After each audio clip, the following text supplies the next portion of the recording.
Muy buenos días a todos y bienvenidos a la edición matutina de CNN Noticias. Para el día de hoy, 2 de julio de 1964, tenemos una de las noticias más trascendentales de la mitad del siglo XX.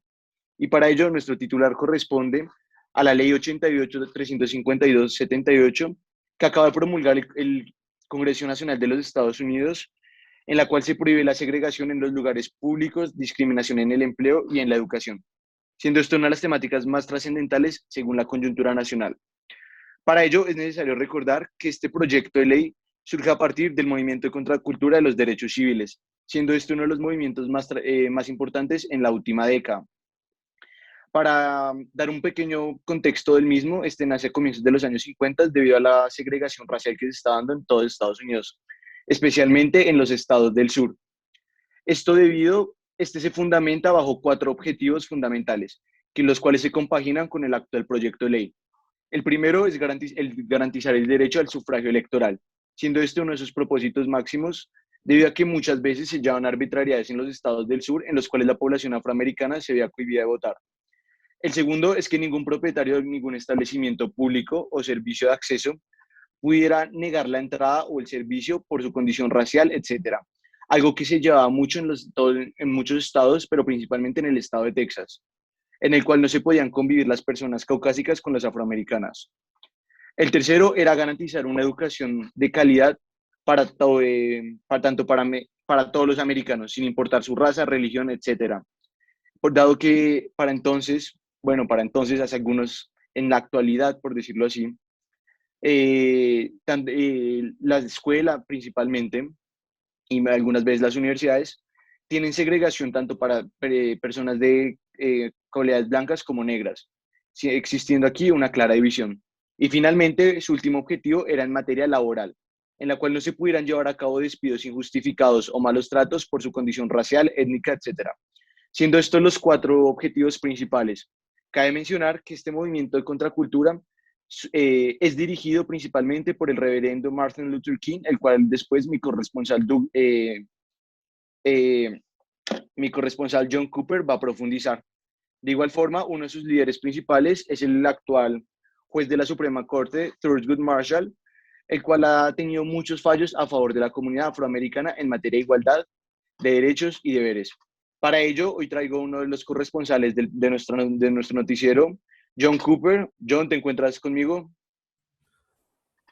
Hola, Leonard, estoy acá en Austin, Texas, cubriendo cómo han recibido la noticia del fallo y la verdad es que no están nada contentos. Hay grupos de tanto racistas como otro tipo de grupos de contracultura como el Black Power que siguen alegando que esto no ayuda a todos los afroamericanos que están sufriendo en Vietnam. Sin embargo, cubriendo ya más a fondo lo que es el el verdadero conflicto acá. Esto viene es por parte del fallo que se dio este mismo día.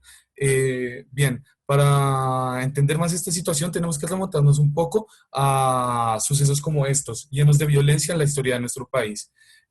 Por ejemplo, la guerra de la secesión, que es con la cual comenzó este movimiento de contracultura. Esta guerra es la misma guerra civil norteamericana que se terminó en 1865 gracias a la gestión del 16º presidente de los Estados Unidos, Abraham Lincoln, quien intentó, con apoyo de los estados de la Unión de Estados contra los Estados Confederados, abolir la esclavitud acá en Norteamérica.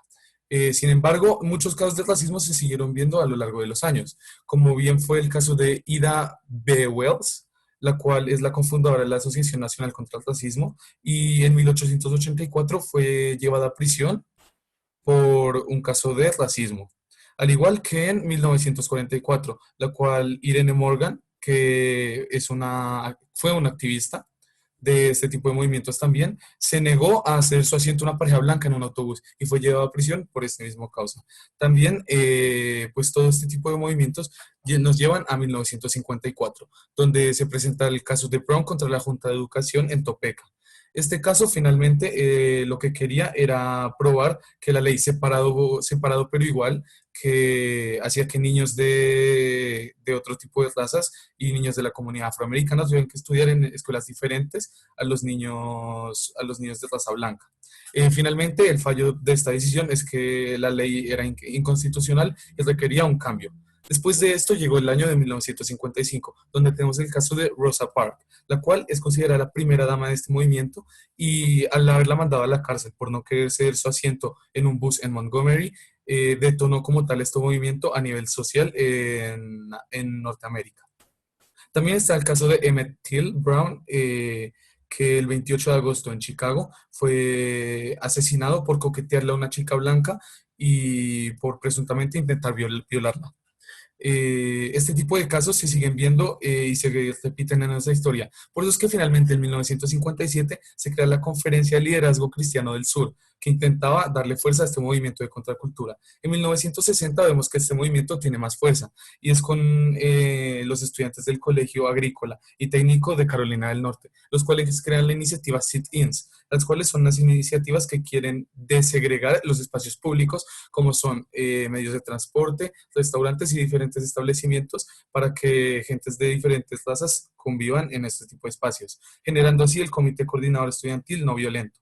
En 1963, el año pasado, la protesta liderada por Martin Luther King, como bien lo dijiste, llegó a tener una magnitud de 200.000 personas con un discurso bastante emotivo que va a trascender en la historia de nuestro país. Y finalmente, en 1964, 2 de julio, hoy se firma esta acta, se da este fallo que tiene a nuestro país dando un paso muy importante para la historia. Gracias, José Alejandro. José Alejandro, cabe mencionar algo que no hemos mencionado, y es cuál es la postura de este movimiento de contracultura acerca de la actual guerra que se está llevando en Vietnam, la cual se ha llevado bajo el mandato del presidente Lyndon Johnson. Es necesario establecer que el movimiento de los derechos civiles no nace o surge a partir de este, y su razón de ser no tiene que ver con la guerra de Vietnam. No obstante, es necesario recalcar que uno de sus líderes, como ya mencionamos, el reverendo Martin Luther King, ha establecido y ha sentado una posición de repudio hacia la guerra. Ha establecido que esta guerra no tiene razón de ser para el pueblo americano, por distintos motivos. El principal que todo es por el genocidio que se está llevando a cabo la población civil en vietnamita en el continente asiático. Y de igual forma por los miles de compatriotas americanos, tanto caucásicos como afros, que han fallecido durante la guerra, explicando que esta guerra no tiene ninguna razón de ser, sino que tiende exclusivamente a esta expansión imperialista que se está llevando y que se ha llevado en los últimos años, décadas y siglos por el continente americano, por los Estados Unidos de América. Por ello que el movimiento de los derechos civiles sienta una posición de totalmente repudio hacia la guerra civil, hacia la guerra de Vietnam y su condenación. En este sentido, traemos un experto que se llama Douglas Biden, el cual será uno de los mayores referentes acerca de este tema y que tiene mucho contexto del mismo, hasta el punto de decir que viene el futuro. Buenos días, Douglas, ¿cómo estás? Hola John, hola Leonard, ¿cómo vamos? Muy Bien, bien, Douglas, muchas gracias. gracias, Douglas. Como alguien que viene del futuro y alguien tan experto en el tema como tú, queríamos saber cuál es tu posición frente a esta temática. ¿Cómo ves esto? Por favor, queremos que analices esta situación acá en CNN News y nos digas cómo ves este acontecimiento y qué impacto crees que va a tener en la historia de Norteamérica.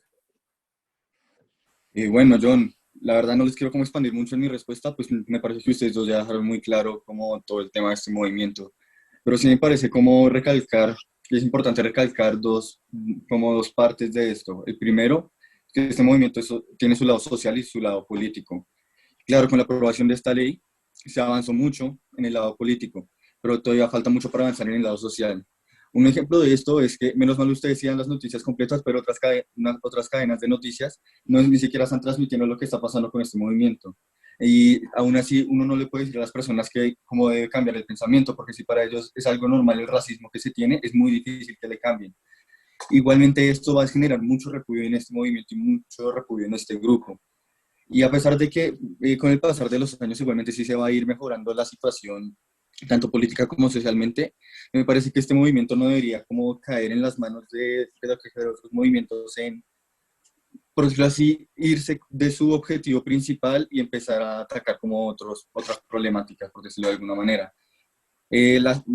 Lastimosamente, como le ha pasado a otros movimientos, este movimiento no pudo contener más su lado social, ya que se les presentó un bache y un tope muy grande y no lo pudieron contener más, y ya pasaron a movimientos más radicalizados, como son las Panteras Negras, que fue un movimiento que ya fue más a la violencia, más radical, y ya empezó a tomar más acciones más severas en contra de esta problemática.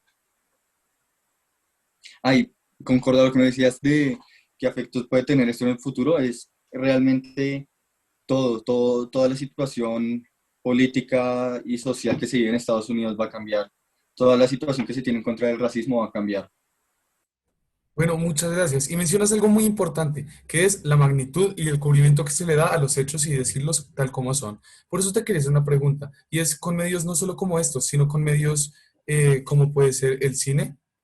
¿Cuál crees que tú del futuro, qué tipo de producciones crees que se puedan dar en un futuro y en este tipo de cosas? Así que, por favor, dinos qué películas crees que salgan generando este tipo de impactos frente a este movimiento. Listo, John. Y aquí les traigo unas 6 7 películas. La primera es 12 años de esclavitud, la cual da un barrido general acerca de toda esta problemática del racismo y cómo vivían pues la gente negra en esta época.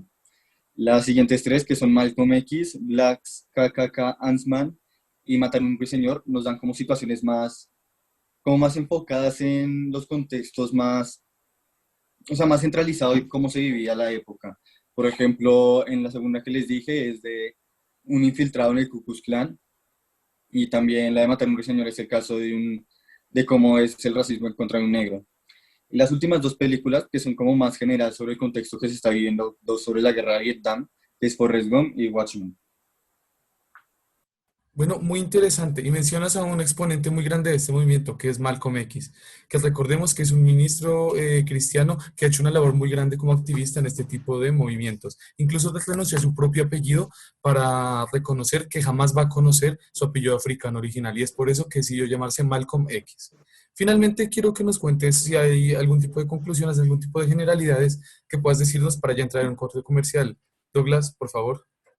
Bueno, ya para terminar, quiero recalcar el tema de que la aprobación de esta ley no va a acabar con el racismo y no va a acabar con la discriminación que se le tiene a frente a esta raza. Posteriormente, este grupo va a intentar seguir, por decir, tener victorias, tal como lo fue que ya tuvieron como una representación de los negros en organizaciones estatales como es el Partido Democrático por la parte del sur. Pero también van a tener unos baches, como dije anteriormente, como el fracaso que se tuvo para formar parte de la delegación del estado de Mississippi.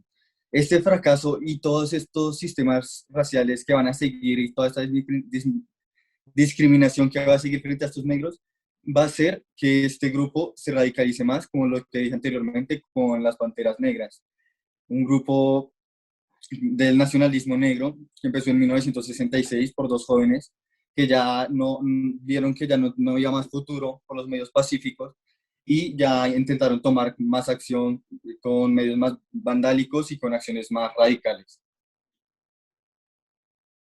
Bueno, Douglas, muchísimas gracias por tu intervención. Te agradecemos por estar acá. Leonard. Eh, Muchas gracias, John. Muchas gracias, Douglas. Esto sería todo por la edición matutina de las noticias de CNN. Gracias a todos los espectadores que nos vieron del día de hoy y seguiremos reportando estas noticias tan trascendentales para la geopolítica y la coyuntura actual de los Estados Unidos de América, en la cual se da un paso más para la igualdad en materia de derechos y deberes en lo que respecta a toda la población y todos los ciudadanos. Esto sería todo por hoy. Muchas gracias y hasta luego. Muchas gracias por la invitación.